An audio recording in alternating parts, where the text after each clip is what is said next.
мардуми Афғонистон зимистони имсолро беҳтар хоҳанд гузаронид, изҳор доштааст кишвардори Ӯзбекистон Шавқат Мирзиёев. роҳбари Ӯзбекистон дар мавриди мушкилоти он сӯи ому зимни мулоқот бо интихобкунандагон дар шаҳри Тошканд изҳори назар намуд. мушкилоти Афғонистон ҳамаи моро водор мекунад ки ҷиддӣ фикр кунем. ин кишвар имсол зимистонро беҳтар бидуни гуруснагӣ ва ҷанг гузаронида метавонад, гуфт Мирзиёев.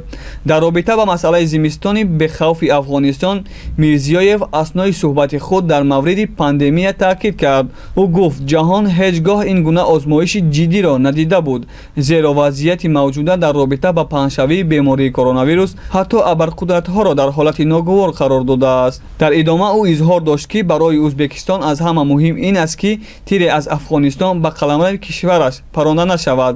маҳз ба ҳамин хотир ҳукумати ин кишвар бо намояндагони Толибон борҳо мулоқот баргузор кард. ҳамчунин барои наҷот додани мардуми Афғонистон дар шаҳри Тирмиз маркази ҳамлу нақл таъсис ёфтааст ки он ҷо бо ҳамсоя кишвар миқдори зиёди кӯмакҳои башардӯстона фиристода мешавад. ёдовар мешавем ки аз маркази ҳудуди 100 тонна кӯмаки башардӯстона ба мазори шариф ирсол шуд.